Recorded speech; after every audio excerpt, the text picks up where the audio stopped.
The year was 2741, and humanity had spread across the stars, from the thriving metropolises of Sol to the distant frontier colonies on the edges of the Orion Arm. Humankind had built a civilization that spanned thousands of worlds. It was an era of ambition, progress, and boundless innovation. But it was also an era of fear. The Galactic Concord, a coalition of the oldest and most powerful alien species in the known universe, viewed humanity as a threat. Not because of their technology. Many species had more advanced machines. Not because of their numbers. Many empires were much larger. No, humanity was feared because of their relentless nature. They adapted faster than any other species, refused to submit, and had an uncanny ability to turn disaster into opportunity. The Concord had spent thousands of years maintaining galactic stability. They prided themselves on their order, on their carefully balanced power. But then humanity arrived, expanding recklessly, breaking treaties, refusing to bow. A decision was made. The sterilization protocol was initiated. The Concord launched an extermination campaign against humanity. Massive war fleets arrived at human colonies, bombarding them from orbit until nothing remained but scorched ruins. Bioweapons were deployed, turning entire planets into lifeless wastelands. AI viruses infiltrated human networks, deleting centuries of history and technological progress. And then came the final blow. Earth fell. The homeworld, the beating heart of human civilization, was cut off from the rest of the colonies. No signals escaped the blockade. The Concord declared victory. They believed humanity was finished. They were wrong. Chapter 2. The Last Survivors. Far from the burning remains of Earth, a small fleet drifted in the shadows of a dead system. Hidden within the asteroid belt of Gliese 877, the last remnants of humanity gathered. They were not just soldiers, they were survivors. Scientists, engineers, strategists, and warriors, all united by one goal: revenge.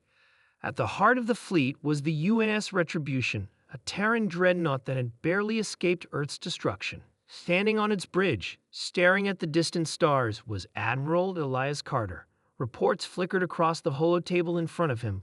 Lists of destroyed colonies, intercepted enemy transmissions, the growing shortage of supplies, and then the most chilling statistic of all: less than 100,000 humans left in the universe. Elias clenched his fists. His people were scattered, broken, but they were not defeated. They thought they could erase us, he muttered. They thought we would break. Lieutenant Sarah Voss, his second in command, hesitated before speaking. Sir, we barely have enough ships to defend ourselves. The Concord is too powerful. How do we fight them?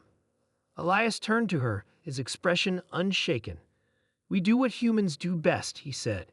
We adapt, we survive, and then we strike. Thus began the Ghost Fleet. Chapter 3. The Rise of the Ghost Fleet. For the next 10 years, humanity became something far deadlier than just a scattered remnant. They became ghosts in the void. They could not fight the Concord head-on. Instead, they became something even more terrifying: raiders, infiltrators, assassins. They hijacked enemy supply ships, stealing weapons and technology. They infiltrated Concord shipyards, planting viruses that turned their own AI systems against them. They converted their own bodies, using stolen cybernetics to become faster, stronger, and more efficient killers.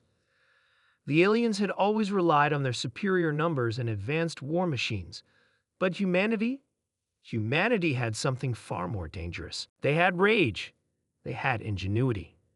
And they had nothing left to lose. Every successful raid made them stronger.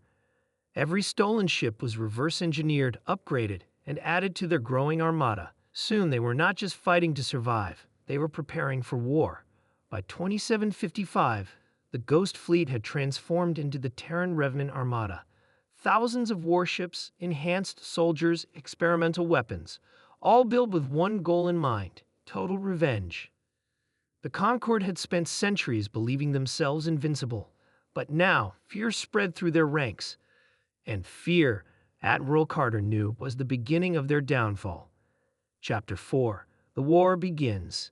The first major strike came at Vexus Prime, one of the Concorde's largest military outposts.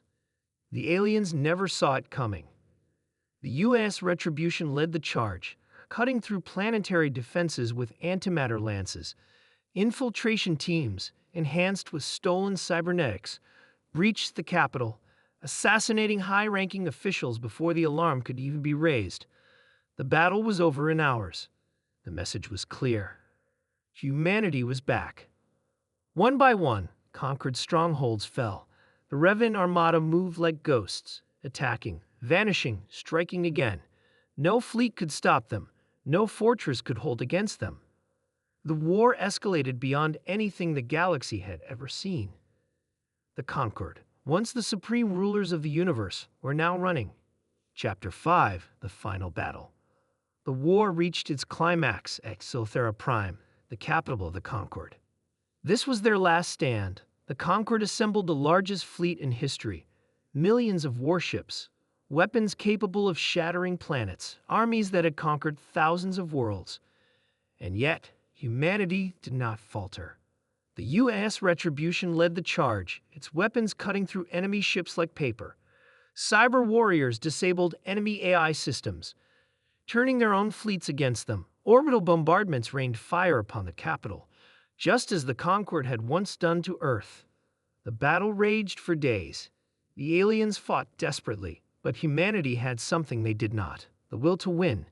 Admiral Carter's final message echoed across the galaxy. You tried to erase us. You burned our worlds, slaughtered our people, and called us unworthy of existence.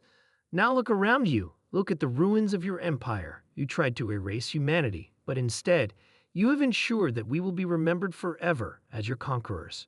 With those words, the last Concorde warship fell. The oldest empire in the galaxy was no more. Epilogue. The universe bows. With the fall of the Concorde, humanity did not just survive. They ruled. The surviving alien species were given a choice: serve or be forgotten. The galaxy that had once tried to erase humanity now bent its knee to them. No treaties, no negotiations, only absolute dominion, because this was not a war for peace. This was vengeance, and humanity had won.